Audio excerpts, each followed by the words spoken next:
means to her, some of the things that she wants to accomplish in making this piece. And then I thought we would open it up for conversation with the people who are here.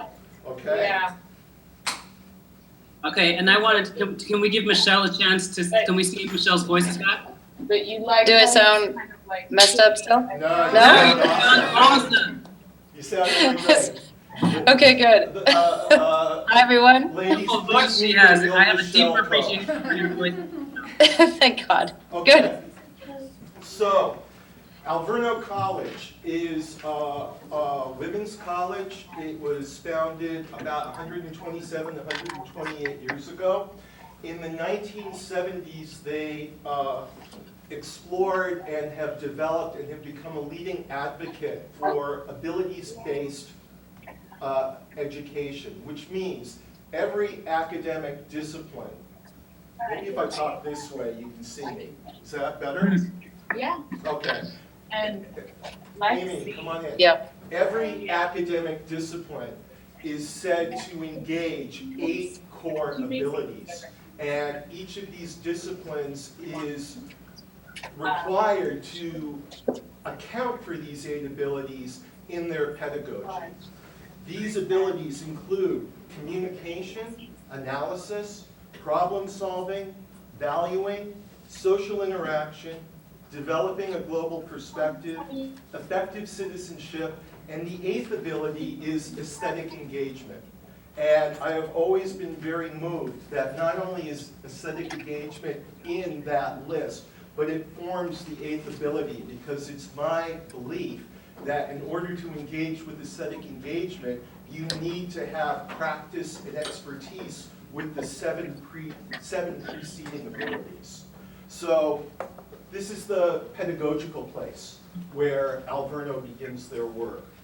In addition to that, Alverno is the home of the Research Center for Women and Girls, which for the past, since 2010, 2007, has issued a status report on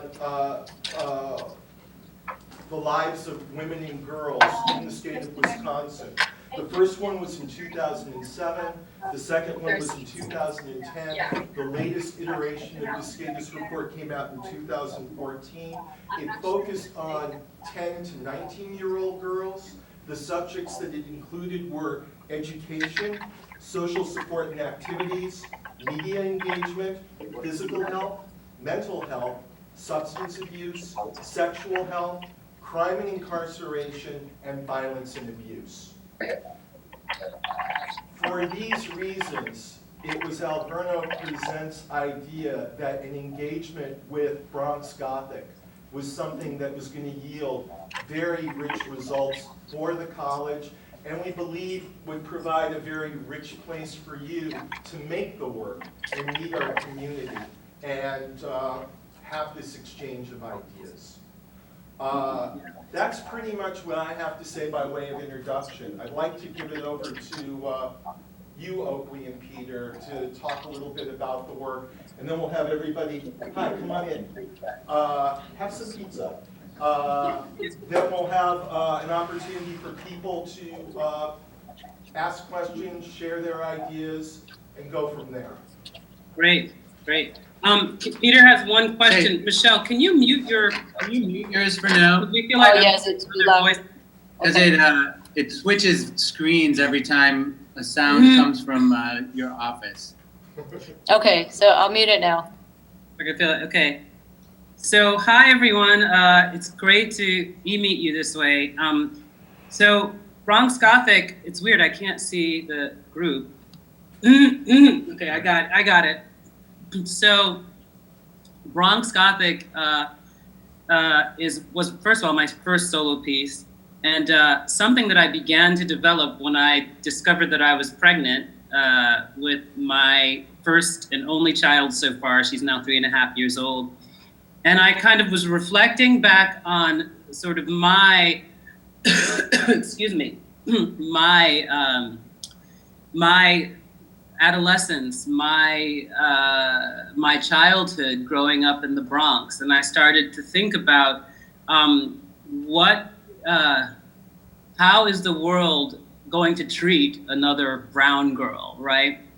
And then I began to think of how I didn't see reflections of myself in dominant narratives and dominant cultural narratives through movies, through TV, through books. And I was really starving for some kind of reflection that would legitimize sort of my existence in the world, along with those of my friends. And then, and so that was how I began. And my interest as an artist has always been to sort of open up a space where the subjectivity of brown women especially can be explored by themselves, can be, I don't know, the beginning of an enriching conversation. How to develop narratives where brown girls, brown people were not just sort of background, or the way in which other subjects came into some kind of self-awareness or consciousness. So anyway, so these are all my questions. But so I was reflecting back on my childhood and thinking about how I was starved for narratives, and then thinking about the language that we used as young women, how deep and rich it was, how painful, how exciting. And so I kind of went there. I thought about the notes that we used to pass around in class to each other, and how this kind of formed, you know, a kind of another reality that was happening under the noses of the teachers. And then I started to think of epistolary narratives, things that I adored, you know, Gothic novels. I was reading Jane Eyre, I was reading, you know, Bram Stoker's Dracula, and I thought how interesting that these narratives were unfolding through these letters. And I started to think of how our letters, our notes to each other were kind of these unfolding narratives. So that's how I came up with sort of the form of the letter writing as a way to really reveal what was happening in the characters' lives. And then I started to think of griot culture, you know, the griots from West Africa who would regularly regale, I mean, they were generally paid to tell these very florid and complementary narratives of history to families. Like they were paid by families to come to these things, and they would extol the sort of virtues of you and your line. And they would, so then I started to think of, and what about telling stories that nobody wants to hear? What about telling stories that are, you know, sort of always pushed aside, you know? And I don't know, I just thought about, I wanted to awaken and sort of honor the richness, the complicatedness of our lives and our existence. And I wanted to also start to explore how the questions of innocence, you know, are brown girls innocent? Are we innocent? When does that become broken? How can we have a kind of, how can we come into a sexual awakening that has, how can we come into a sexual awakening that we can articulate with clarity, that isn't tainted or marred? And when it is tainted and marred, how do we deal with that? You know, because it's true that when I was growing up, there were some girls who had a lot of experience. And so the initial letter is based on a letter that I exchanged with a girl when we were actually 12. And my mother ended up finding this letter and she freaked out. And it was really a hard thing for me to convince her which voice I was in the letter. And then when my father finally, I mean, it was terrifying. My parents are Nigerian, very old school, very conservative, Episcopalian. I mean, it's just boyfriends, you know, people have boyfriends, they go to dances. We did not do that. Anyway, So to convince her that I wasn't the voice of, that I was the voice of innocence, then she wanted to know, well, who is this voice? Who's your friend that has this kind of experience? I never did tell, but I have to say that speaks to sort of the terror around all of these experiences when confronting adults. And I started to ask myself as I got older, how did this girl have all of this knowledge? And there were a lot of rumors about things that may have been happening with her and her stepfather. And I kind of, so basically my narrative begins with something that's mine, and then kind of, it extracts something from all of that. It starts to just ask questions about innocence. Could, if adults could have asked us questions without inspiring terror, they could have done it in a way that didn't sort of further shame us or traumatize us, like could, kind of re-traumatize us by their, expressions of horror. Like what kind of empowerment could we have been led to? How could we have, owned these things? Like, yes, we're having orgasms at 11 and 10. Is that really so awful, right? How could adults sort of become people to partner with us and help us find a way to steer away from predators, right? But to sort of have a kind of freedom in the exploration as we choose to do it.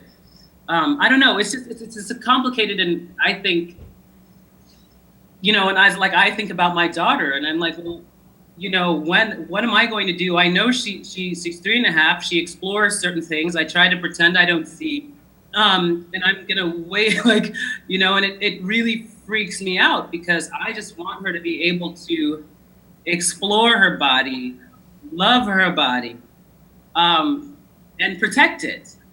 And so I don't know. I'm sorry if I'm babbling, but also when I think about, I think about the authors that I started to read as I got into high school, Toni Morrison, Alice Walker, and just a study of all of the literature that has been written by African-American women, beginning, say, with Harriet Jacobs' Life in the Times, Life in the Narrative of a Slave Girl, I may be saying it wrong, who documents how she actually, what happened to her in slavery and her hiding away and then escape.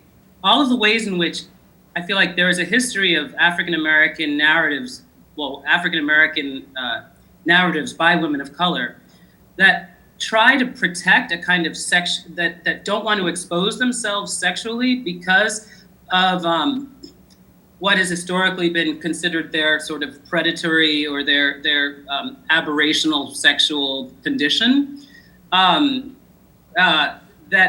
So I want to kind of, and I know as narratives have unfolded, Alice Walker expressing the love between two women, Toni Morrison in her books trying to kind of make these very deep and rounded expressions of life, of consciousness within African-American women.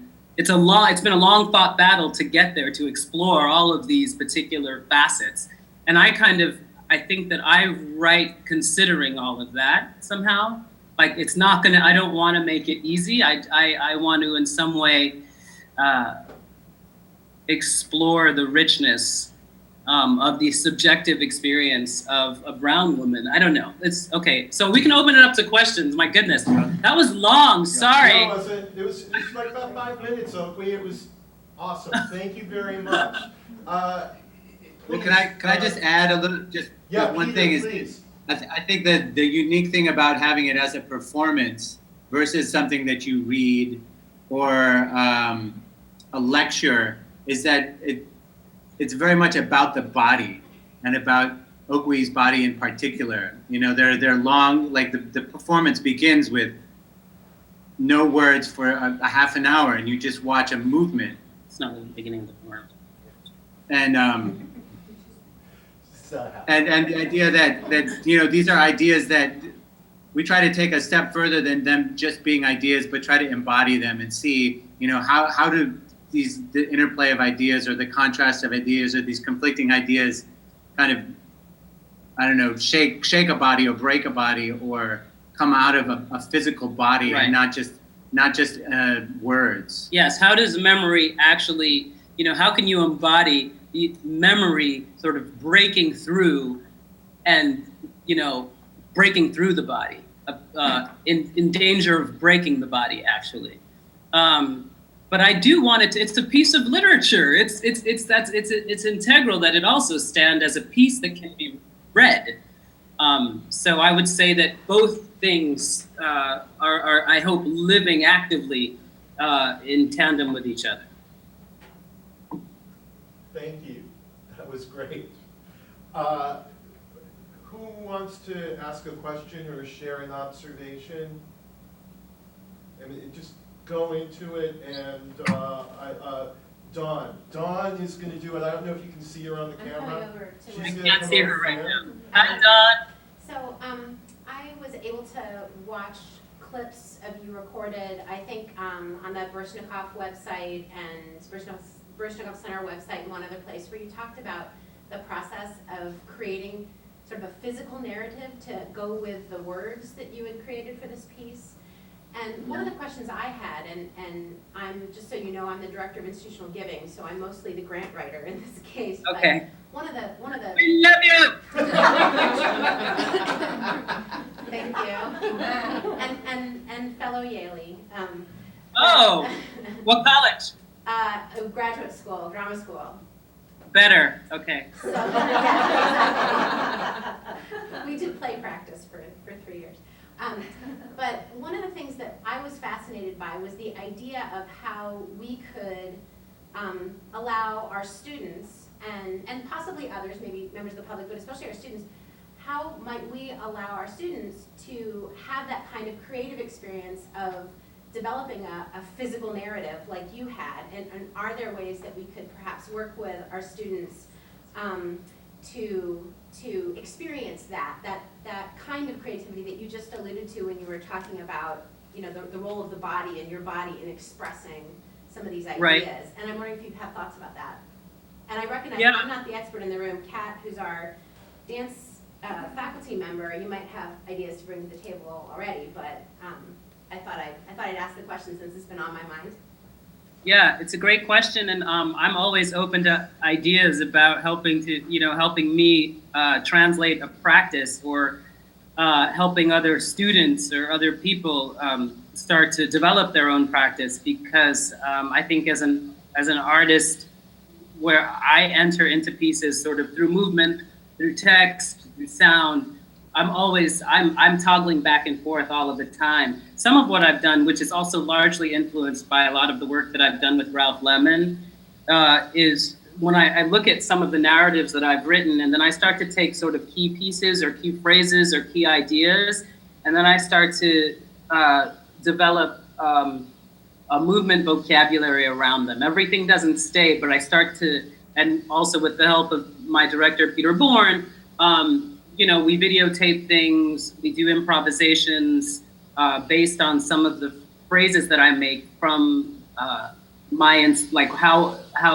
so I make the text, and then I will take things from the text, themes from the text. I'll start to develop phrases, gestural vocabulary, and then start to hone that and shape that with the help of Peter.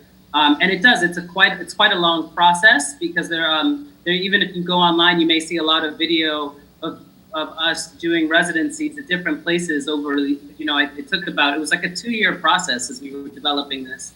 Because we've had multiple iterations, and there are things from the early versions that you don't actually see anymore. But yes, it is about, we do try to make a kind of a very rich gestural vocabulary environment for a vocabulary, and then we start to hone it and bring it down. So that's what I was talking. So that's what I was talking about.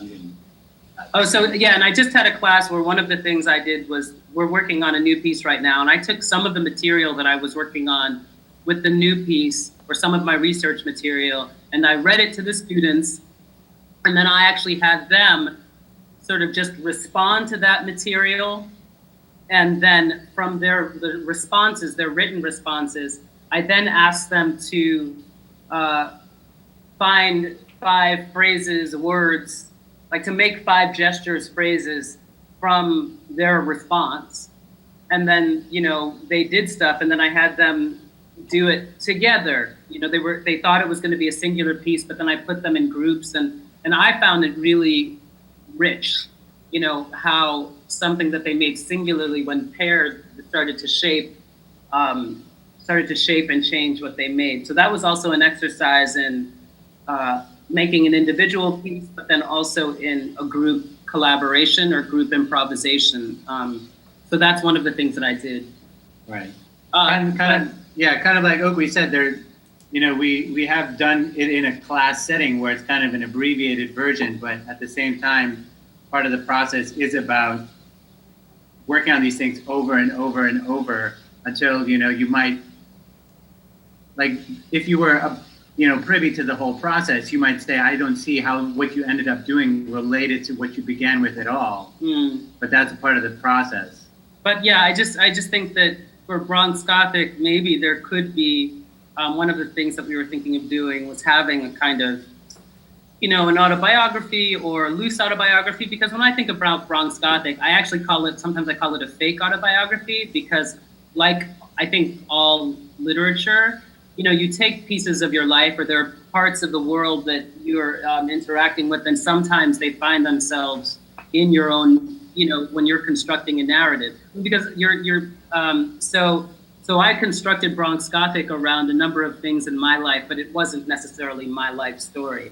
So there's also, sometimes I think it's a good thing to sort of have a personal stake in it, but then also have some distance from it so that you can actually shape it. Because in the end, it's hopefully it's an aesthetic expression. So, you know, one of the things I was thinking we could do is sort of, with the students, have them take a part of their own lives that they find is kind of compelling, interesting, and write something for themselves, and then develop phrases from that. So they can do that, you know, and they can speak if they want to. I mean, they're, you know, just I would have to help them try to create some kind of container for the expression of the piece or of their gestures. Sorry, I think is that answering your question, kind of? Yes, thank you. You're welcome. In actuality, that's exactly what we do in choreography class. Perfect. I can't hear. Can you speak up? This is Kat Gilbert. She's a professor of performing arts, teaches dance here, and she's just, please. Your process is exactly what we do in our choreography class. Right now in this semester, we work with not only 5 words that the students have as their own autobiography, but there are several exercises that we do, 5, 15, 5. Tell me something or an experience that happened to you or with you when you were 5 years old, something that happened at 15 and something that happened 5 days ago. And that becomes part of the piece. And so those 2 things, the 5 words and the 5, 15, 5, are then integrated into a final piece that they'll perform in May. And they actually speak the words during the piece. So at least my class would be real happy to come and do this, though, be able to follow you really quickly.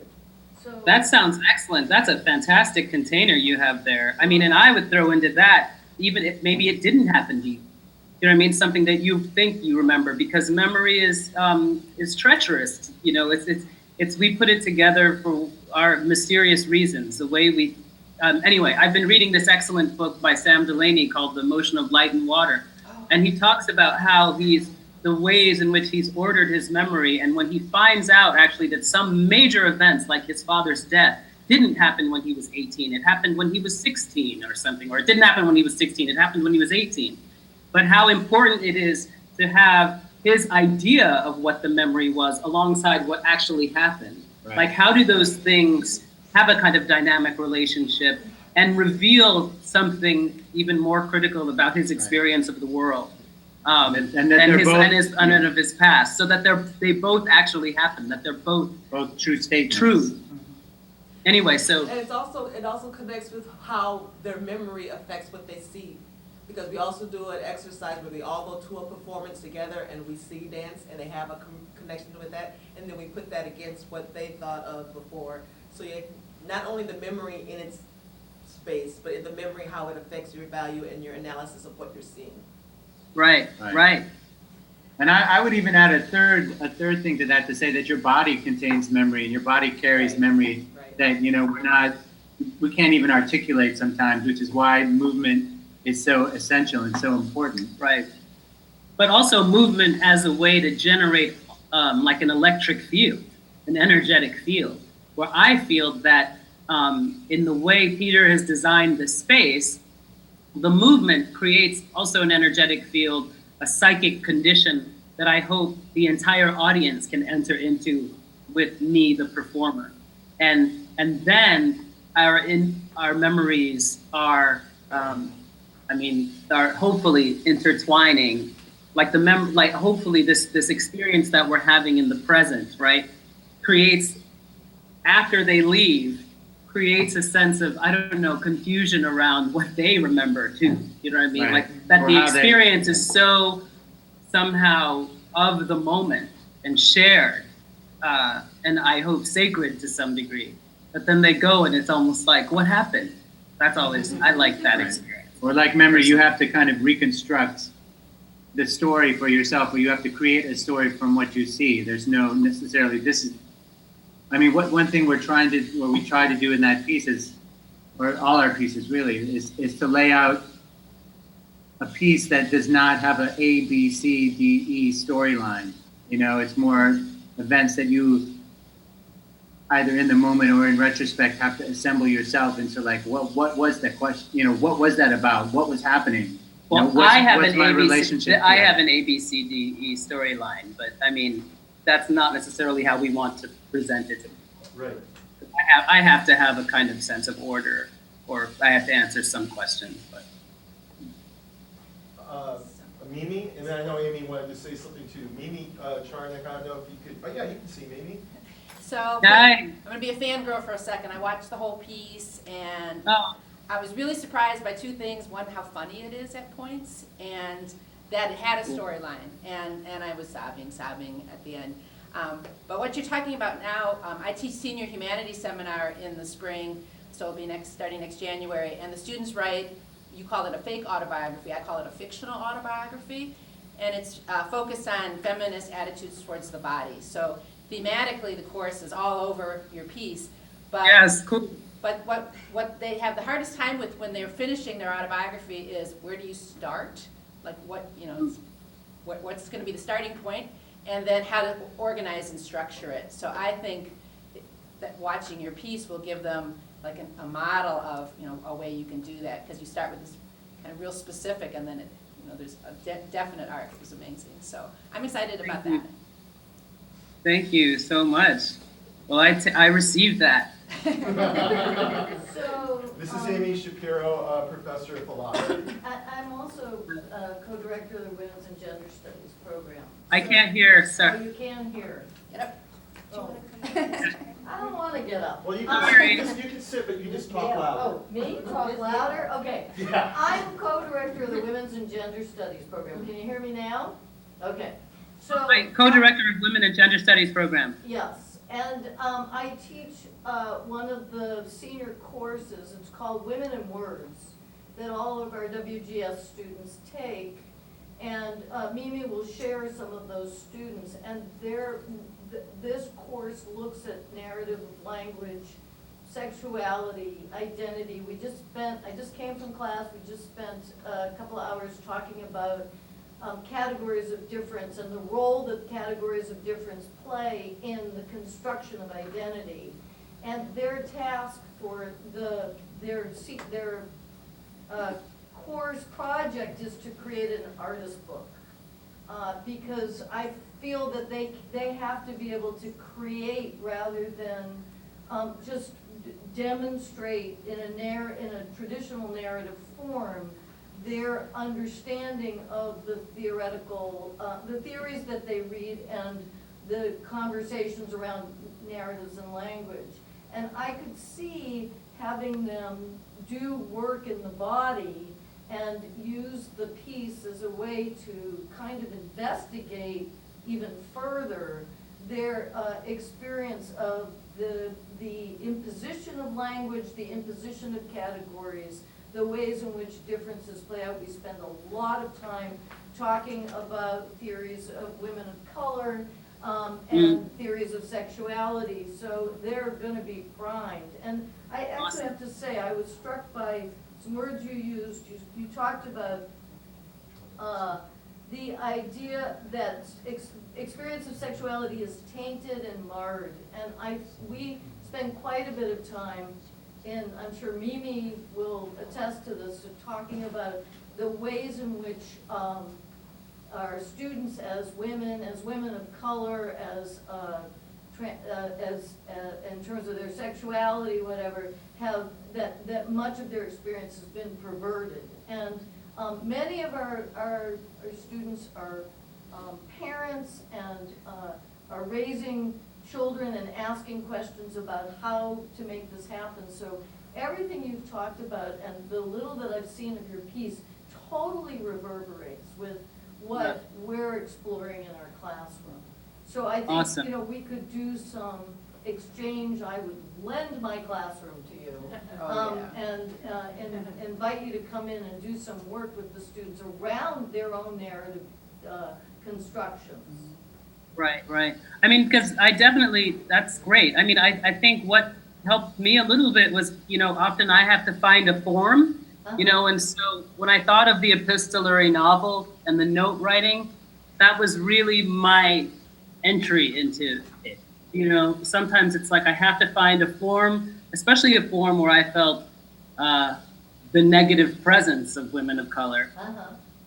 But a form that I think was also largely predicated on a repressed sexuality, a kind of Victorian, you know, sort of the cult of true womanhood, you know, where not only women, the ideal of a woman, which was generally, you know, a white woman who sort of on a pedestal, never, you know, didn't touch anything, didn't, you know, the hands were white and soft. I mean, there was no mark on them, you know. So this sort of purity, the sort of perpetual innocence or childhood of that particular. So there was something interesting to me in you trying to start with this epistolary form that seemed to go where, you know, African women, brown women in particular, you know, had no place, were totally absent and could never, you know, apparently achieve that model. So that always, sometimes that stuff helps me too. Anyway, yeah. Cool. Can I say something? Yeah. Mimi again. So I'm gonna Mimi. be a literary professor right now. So I teach the 19th century Gothic novel, and we're just studying Frankenstein this week.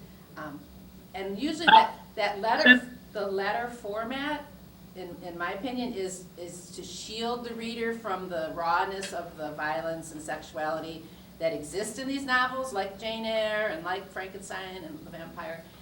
So I thought it was interesting watching your piece that you take a form that's supposed to shield the audience and then you show how really dangerous it is. Exactly. Thank you. Yes. Yes. I tried. Anybody else while we're here? Hi, I'm Wendy. I'm the Dean of Students here at Alverno, and I too Hey. watched quite a few clips and thought it was a really powerful piece. And I think there are all kinds of cool ways to contextualize your visit here and this performance piece in the classroom. One of the things I'm wondering about is from a general public kind of perspective of our students, encouraging students that maybe have not engaged with you in the classroom throughout the week that you're here. What sorts of reactions or responses have you had from the piece that we maybe should be thinking about as we prepare to welcome you in the spring? Oh, thank you. Good question. I mean, I have to say, you know, I've done the piece here in New York. I'll be doing it again in New York. And then I've done it in like Croatia, in France, in LA.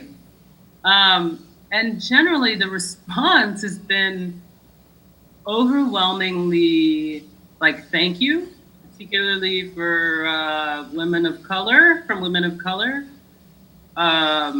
It's not an easy piece. It's not like a piece where everyone can necessarily, I mean, I think in my piece, the woman, she's sort of getting to a place where she's putting her, sort of reconstructing her identity, coming to a place where she can contain all of the contradictory things that she's been expressing, but it doesn't end, we don't know what's happened, but somehow people have been thankful, and women too, of like, wow, you're expressing sort of what I remember about the truth of my childhood, right?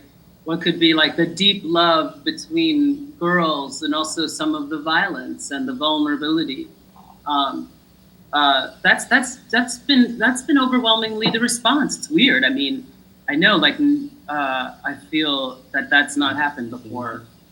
Sorry, what? I mean, not to generalize, but I'll generalize. But I think there's something, especially, you know, I think Okwui kind of mentioned it at the beginning. There's something about going to a piece written by somebody who's like you, who has your interests, who is not an outsider, who is not exploring the themes and the ideas of the piece for their own catharsis, who is not seeing you as a victim, you know, but who is writing to you and addressing you as an equal person because, you know, they reflect who you are. And I think, I mean, that's just my kind of outside perspective to a lot of the response that especially women of color have had to the piece is that, I don't want to paint a big brush, though. Not all women of color have had this experience of growing up in the Bronx and blah, blah in the 80s. You know what I mean? Like, I'm also... No, I don't mean that at all. But I just feel like there's a singularity of the experience that I'm trying to express that I think people have appreciated. And I appreciate in artists, you know, when they're not making generalizations, they're not trying to tie everything neatly in a bow, but they are writing and making something that is like that somehow speaks to a singular perspective, and it's from that then there can be a kind of, I don't know, there's a kind of a broader, I feel a broader gift. Well, I mean, I guess I'm not speaking about a generalization. Yeah, of course. Of the audience. I'm speaking about, like, you know, as you were growing up, to read a book by Alice Walker. Right, exactly. You know, or Ntozake Shange for colored girls. Versus, you know, obviously The Color Purple is a great movie, but you're still seeing it through the filter of Steven Spielberg. But even still, seeing The Color Purple, I have to say, when I was, 12, 13, I had never gone to a theater and seen the screen populated with women of color. So many and so many people. I was like in tears, weeping, you know, holding my friend. I mean, I was like, see, that's me, you know, I mean, whatever, like, we were enraptured. I mean, and it's not an easy story, right? And even obviously as I got older, I read the book, I thought, wow, Steven Spielberg really effed that up, you know, because it was so amazing and so rich, particularly the relationship between Shug and Celie. I mean, I guess we weren't ready for that in the 80s, but I just, you know, that experience of, oh, I exist. Like, I always had this issue when people were like, John Hughes is it John Hughes, you know, Breakfast Club, Pretty in Pink, you know, sure, The Breakfast Club is a great movie, you know, but it's just, here is this man who was supposed to be speaking for a generation, and yes, they were all straight, white, suburban people from Illinois, and I'm kind of like, well, I guess that's cool, and I can relate to that the way I can relate to Romeo and Juliet and The Taming of the Shrew, sure, of course, but I was just looking, you know, it's just to see it's just to be present, to see, it's I can't explain it, it's mind-blowing, it's just, the absence of it is so profound, that's what it is. But, and too, in combination with that I think the specific idea of when you can see an artist who is not, I mean, like Okwui does not speak for all Black women, she speaks for a specific person, herself. And when you can see somebody who does that, I think it's even more important than seeing like, oh, well, that person's a great role model. Any Black person or any young woman can do that. You know, it's more like an idea of like, that's a person who did that. and that opens up your mind to like, okay, I could do something as specific as that, versus like, oh, I could be the next president of the United States. Okay, that's great, but you know, like to draw it into like a practice that is very specific, like a performance that is very specific, I think is even more integral to like kind of the aspirational idea behind bringing somebody to your campus. It's like, well, you know, it's great to bring Michelle Obama because everybody wants to be Michelle Obama, but I think I personally think it's great to bring like specific. Get Michelle Obama if you can. Come on now. I mean, but it's just, I think, like, I definitely just think, you know, I'm an artist. I'm making work that I'm curious about and that I want to see exist in the world. I think that I work with my partner and myself to make a rigorous practice that can yield something of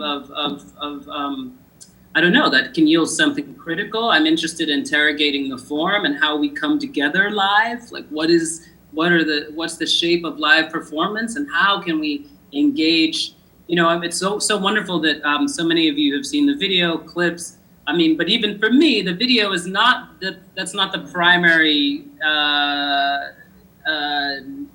path to the piece. You know, it's about all of us sharing a space in a way that does not normally happen, and that's also really important for me as someone who makes live pieces in partnership with Peter, to take advantage of what it means to have people share the room with you, and how do I honor that by not just giving them the usual pablum or, you know, I don't know. Right, and I think that's something that we're really exploring or trying to explore with our work is the idea of like a traditional theater. You come in and you're still very separate from what's occurring on stage. You know, it's like theater has drifted more towards movies, you know, where there's a definite divide. And one thing we try to do, however successfully, I don't know, but is to bring everyone into a shared space, a shared environment where, you know, you feel like you're in the same place that Okwui is in when she's performing, rather than you're, you know, an observer to her objectivity. I want to add really quickly, Peter, your design for the piece is pretty much a white box that is constructed out of scrim muslin. Yeah, it's like a slightly reflective surface that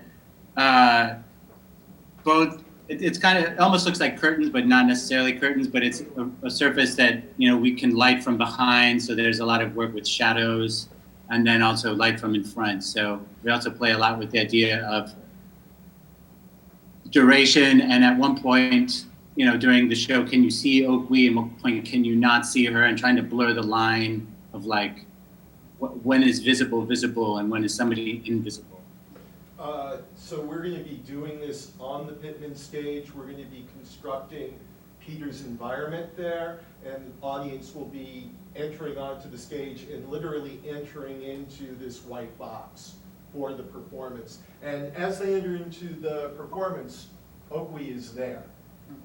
Yes, The Yeah. piece, I've already begun. the Right. piece is begun as people are entering into the space. Right, and that's also a way for me, I think, to start to create an energetic environment, like a kind of almost a field, to electrify the field. So it's a durational, almost pre-show. So I have a movement that happens for the first half hour, but the first 15 minutes of that half hour is the house opening and people coming in, and then the show begins, and then I have 15 minutes of, because I'm also interested in the idea of memory breaking through the body or shedding skin, you know, pubescence as that place where your own body becomes alien to you. And so in some ways I try to begin every performance having this 30-minute gestural vocabulary, this 30-minute movement, helps me in a way, helps my body start to become alien to me again and new again as I begin with you. So that's part of that. Plus, we also are trying to explore the ideas of like a show that has been going on and going on and going on that you enter into. It doesn't necessarily start because you have entered the space.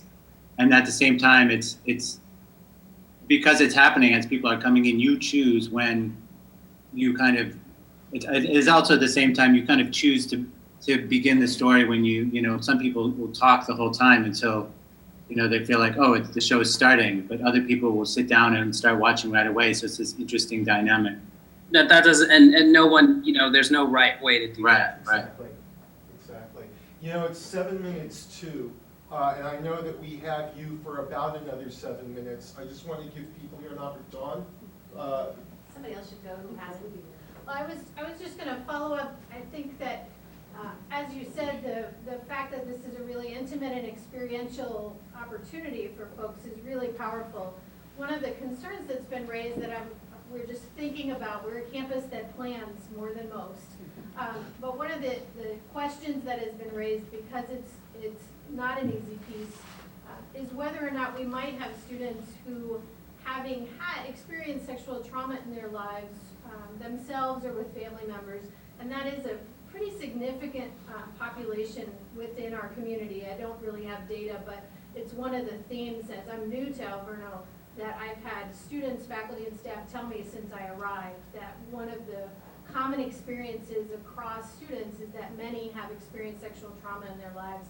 And so we're just thinking about how to support those students who might, because it's such an intimate experience and because memory is such a significant part of this, who might be sort of triggered or reminded, or their own experiences come close to the surface for them. And so we're just thinking about how do we support those students, how do we help them continue to engage with the piece and use it as that cathartic kind of experience that you've spoken about.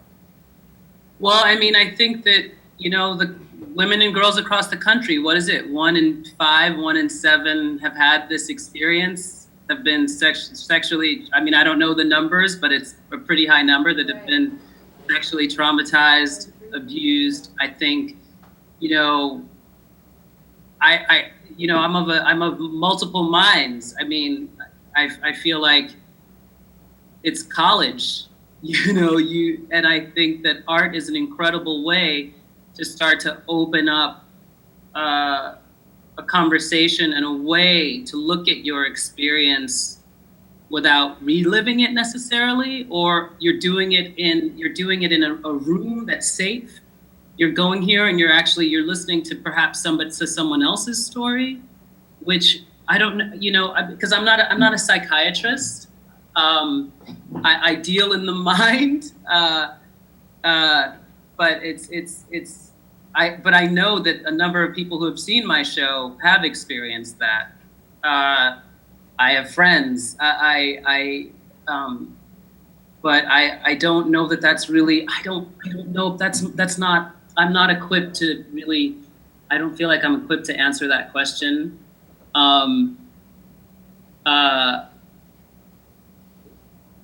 Yeah, I mean, Well, I think like, yeah, wait, okay. If you have something to say, I'm just thinking, yeah. Well, and I agree with you. I don't think it's something that you need to be able to address. I mean, actually, no, but I also think the piece isn't only, sorry to interrupt, because I just was remembering what I was gonna say. And the piece isn't just about sexual trauma. You know, it's like, it's about love. These girls, it's about their dreams. It's also, you know, there's it's like a refrain in a song that's like, hey, this is the way we're gonna make the world what we want.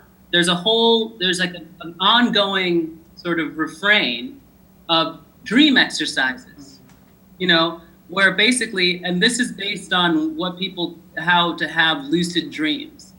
And it is, I basically go with the audience and attempt to instruct them in having lucid dreams, which is about having some control over what comes into your mind and how to shape what comes into your mind, and then also how to sort of imagine what you want, right?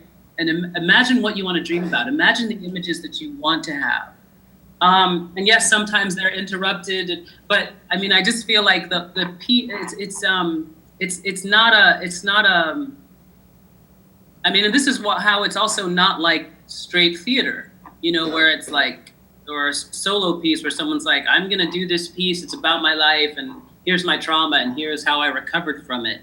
You know, I'm not interested in having that kind of psychological, that's not, I'm trying to have a more total experience. But that's all I can say right now. I'm not sure. Sorry, Peter, did I interrupt? No. I was just gonna add that, yeah, it's not, basically what you just said, that it's not a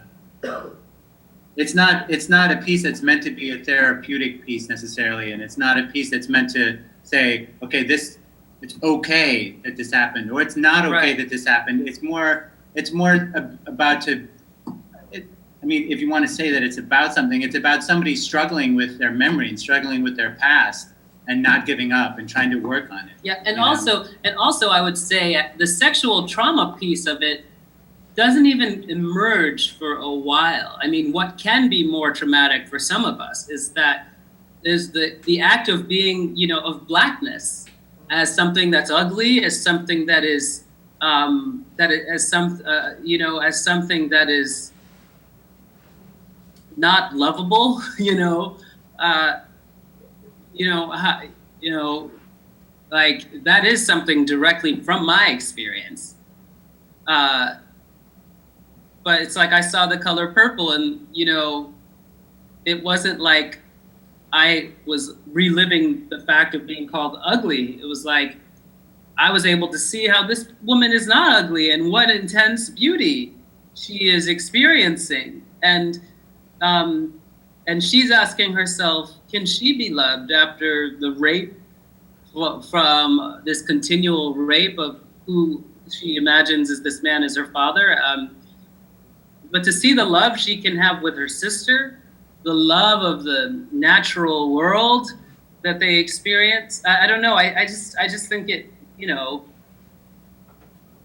it doesn't re-traumatize me to watch someone have that experience. If anything, it actually says to me, I am not alone in this. This is, we're all, you know, it's, you know, and when I was 18 and I was in college, I want to see everything. I'm not a 5-year-old, you know what I mean? Like, I want to experience these aesthetic questions, questions about content. I want to see things that in some way help me ask questions about my experience and the larger world around me. Help me interrogate the ways in which I've been framed to look at myself and how I can reframe that, you know, have some power and develop a stronger voice in that.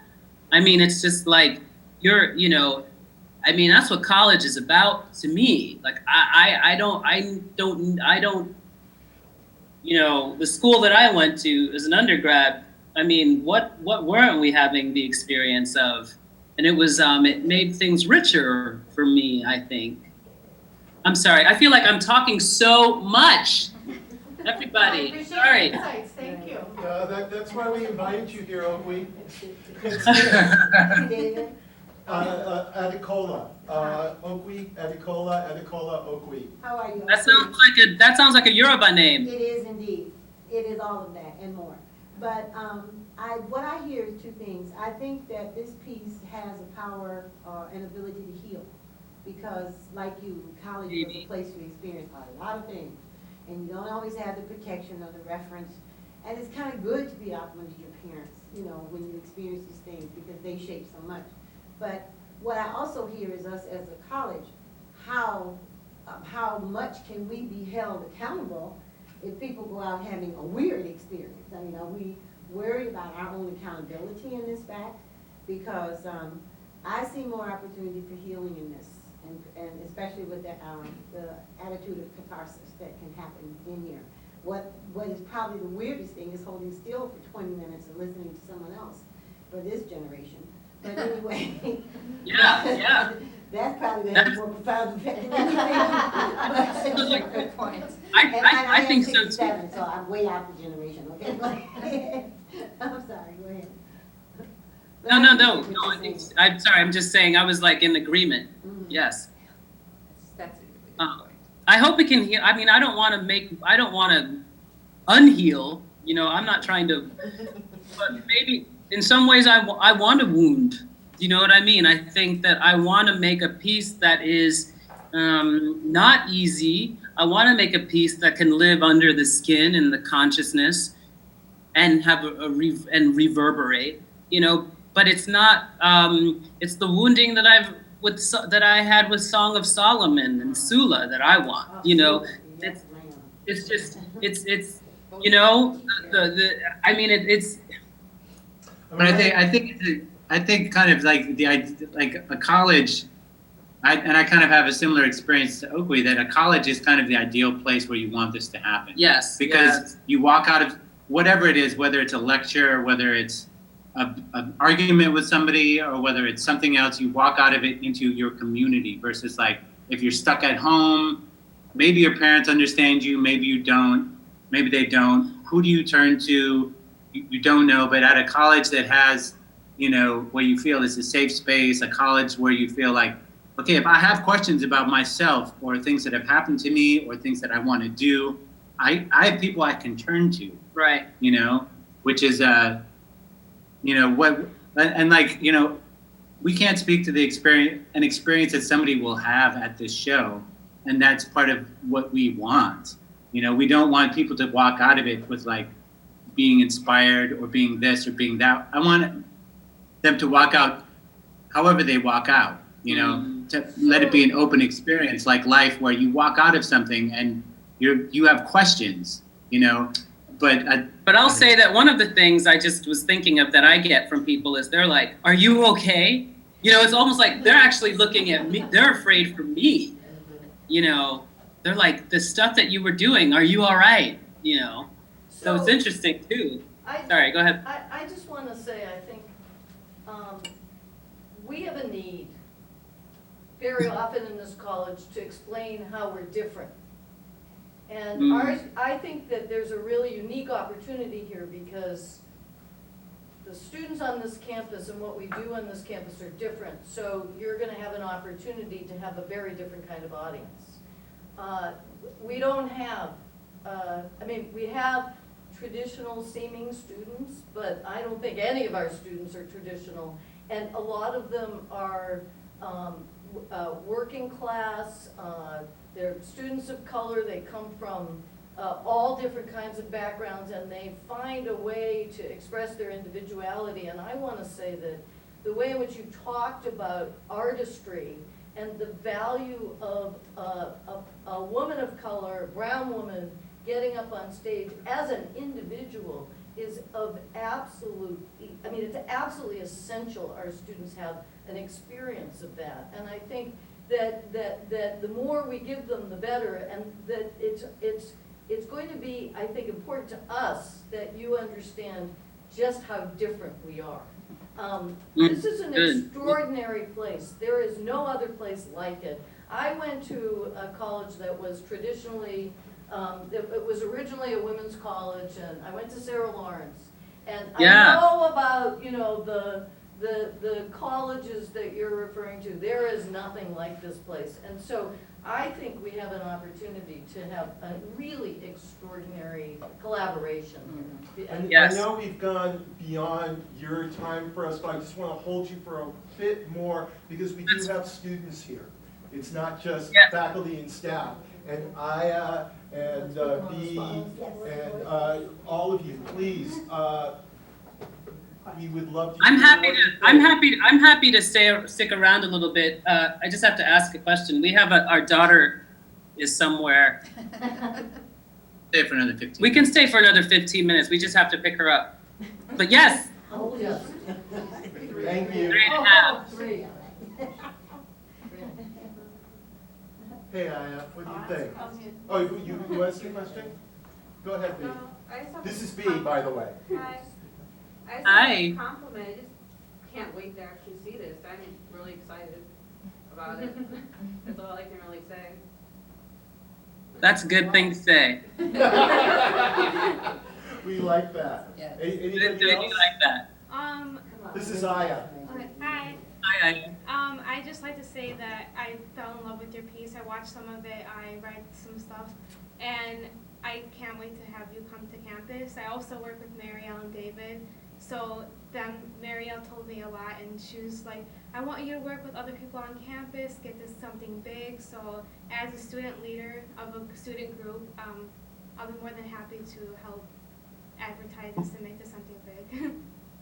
Oh, thank you. Thank you.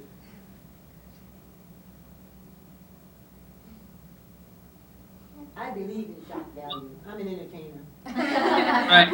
In all kinds of ways. Hey, some of my best lessons have come from being in shock. Cool.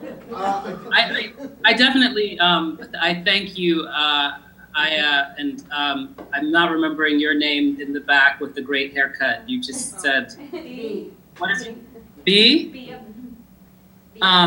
I do. I really appreciate your support as students. I feel very old and apart from what's going on in the generation that's coming up now. So I appreciate you being like liaisons and helping me.